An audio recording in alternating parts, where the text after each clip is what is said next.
Hey guys, I'm here to bring together the pro argument for the NCAA continuing to not test for supplementation. I don't think personally that students should be tested for non-FDA approved dietary supplements because they're already testing for banned substances. There's a long list of banned substances, and I don't see the use in testing for supplementation if the ingredients in those supplements are on the banned substance list or not on the banned substance list.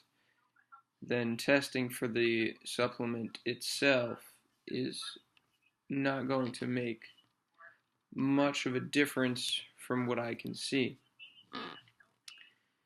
The reasons athletes are supplementing in the first place is that they aren't educated enough on a healthy, balanced diet to feel comfortable and feel like they're getting adequate amounts of nutrients and energy and fuel for their performance and the level of performance that they're holding themselves accountable to and that the school and the coaches are holding them accountable to.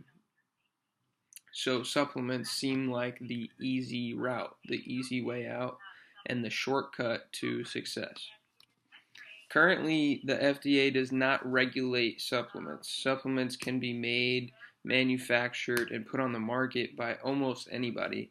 And because of that, they're not required to be tested for purity, effectiveness, or safety before going onto the market. Their labels, probably because of this, are not accurate and don't have either what they say they do in them or they have stuff that is in them that they don't mention, which is where people are getting in trouble because people are taking these these non-FDA approved supplements, and then they are getting caught in a drug test for using a banned substance that they weren't aware of.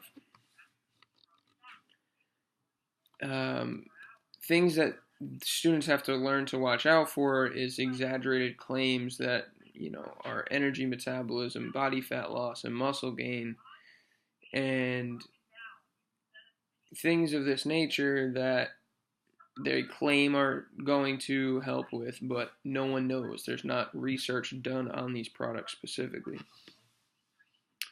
As I mentioned, right now, the NCAA tests randomly for a laundry list of banned substances. So, what is the sense in adding more to that? HGH, testosterone, stimulants, street drugs, and high levels of caffeine, etc., are already on the banned substance list. So anything that is going to be going into a supplement that they're going to be using is most likely already banned and will be already found in the current testing. What I found interesting is that things that are allowed and are passed are things that you would find in over-the-counter pain meds, or sick medication, even weight loss medications that are over-the-counter, depending on what's in them. Once again, if any of the substances that are on the banned substance list are in those things, whether they know it or not, those are going to end up in the sample, and therefore they're going to have to deal with those repercussions. The NCAA has different drug testing protocols for each division, and that's where I think they should start to make it more of a blanket procedure. If they're going to add anything, it should be more of a across the board baseline for how they're going to do any sort of drug testing. You can read on the NCAA page, they state that student athletes are responsible for any substances they put into their body and should consult with a sports medicine team before doing so.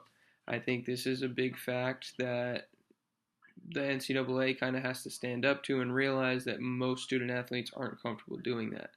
So I think there needs to be more education once again, from the sports medication staff or the sports med staff to the athletes in things like, pre-participation exams and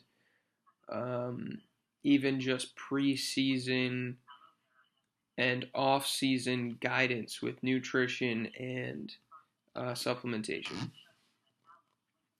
There's also a question, a hotline basically for the NCAA that student athletes, trainers, physicians, and registered dietitians can all access, can all call, and there's even a corresponding website that they can all go to for dietary supplements where they can look up medications.